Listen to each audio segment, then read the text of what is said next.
दोस्तों, अमूमन मोदी समर्थकों द्वारा पूछा जाता है कि 4 जून के बाद क्या बदला।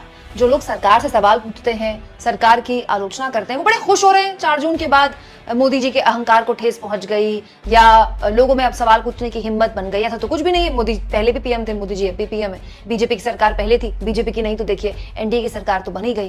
दोस्तों, इस सवाल का जवाब एबीपी न्यूज का कुछ दिन पुराना एक वायरल वीडियो बता रहा है, जो इस वक्त सोशल मीडिया में छाया हुआ है। ज्यादा पुराना नहीं है वायरल वीडियो, अभी जब लोकसभा की कार्रवाई शुरू हुई थी कुछ दिन पुराना ही वायरल वीडियो है, जिसमें एबीपी न्यूज की एंकर रुमाना एहसान खान और बीजेपी के प्रवक्ता प्रेम शुक्ला की गर्मा गर्म बहस हो रही है। बहस क्या दोस्तों, ये समझ लीजिए कि भिगो भिगो कर धोना किसे कहते हैं, रुमाना एहसान खान ने प्रेम शुक्ला को बता दिया। मतलब प्रेम शुक्ला के अभी अच्छे से समझ में आ गया है कि किस तरह के शब्दों का इस्तेमाल उन्हें कतई नहीं करना है। दोस्तों, बहस हो रही थी सिंगोल को लेकर और एंकर रुमाना एहसान खान, जो न केवल एबीपी न्यूज की एक बहुत अच्छी एंकर है बल्कि मुसलमान भी है, वो बहस कर रही थी, मतलब बहस का नेतृत्व कर रही थी, शो की डिबेट की एंकर थी। और बीजेपी की तरफ से बीजेपी प्रवक्ता प्रेम शुक्ला बैठे हुए थे और सांप्रदायिकता को लेकर प्रेम शुक्ला कुछ बात कर रहे थे। तब भी उन्होंने एक बात बोली जो बहुत ही गलत थी। उन्होंने बोला सांप्रदायिकता का बुर्का फाड़ दिया। मतलब बताइए, कोई शब्द है ये बोलने के, बुर्का फाड़ने का क्या मतलब है? कल को कोई हिंदू समाज की औरतों के कपड़ों के लिए इस तरह के शब्दों का इस्तेमाल करे कि हिंदुत्व का ये फाड़ दिया, तो कैसा लगेगा? कितनी गंदी बात है, कितनी गलत बात है।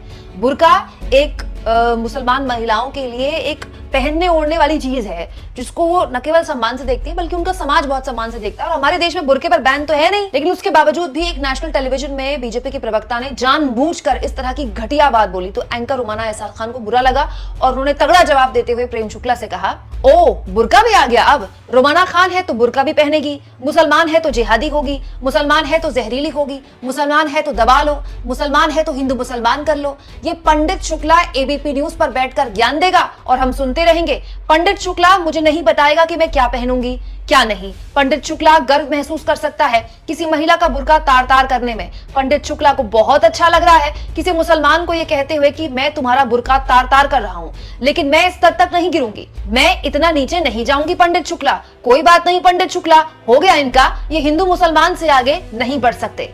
दोस्तों, रुमाना एहसान खान ने बात तो गलत नहीं बोली, हिंदू मुसलमान से बीजेपी के प्रवक्ता आगे कहां बढ़ सकते हैं।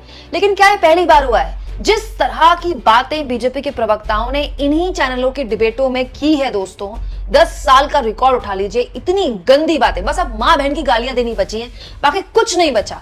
और नेतृत्व न्यूज चैनल्स के बड़े बड़े एंकरों ने किया। मैं रुमाना एहसान खान की बात नहीं कर रही हूँ, लेकिन ऐसे बहुत से एंकर हैं, सुधीर चौधरी टाइप ऐसे बहुत से एंकर हैं जिन्होंने टाइप ऑफ जिहाद और खास तौर पर जब सांप्रदायिक दंगे भड़के देश के कुछ हिस्सों में, तो एक समुदाय विशेष मुसलमानों के खिलाफ हद दर्जे की नफरत फैलाई। लेकिन देखिए जनादेश कितनी ताकत देता है, जनादेश कितनी राहत देता है कि ये न्यूज चैनल वाले भी अब बीजेपी के प्रवक्ताओं की जहरीली बयानबाजी हद दर्जे के बाद बर्दाश्त करने को तैयार नहीं है।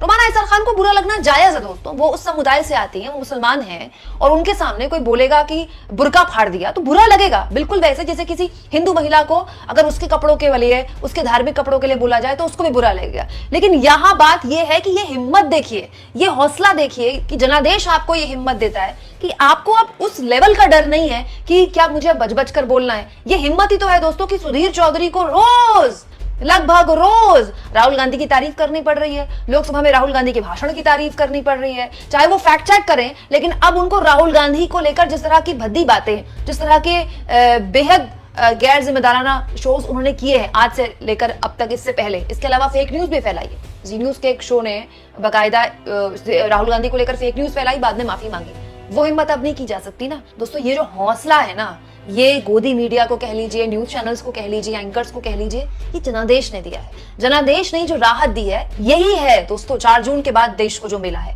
न केवल देश को मिला है, न्यूज चैनल्स को भी मिला है। अच्छी बात है दोस्तों कि एंकर्स अब बीजेपी के प्रवक्ताओं की हद दर्जे की जहरीली बयानबाजी सुनने को तैयार नहीं है। लेकिन क्या ये हर एंकर पर लागू होता है? क्या अब भी हर एंकर इतनी हिम्मत रखता है कि बीजेपी के प्रवक्ताओं को रोककर उनकी घटिया बयानबाजी पर उनको मुंह पर सुनाए? कमेंट बॉक्स में जरूर लिखें।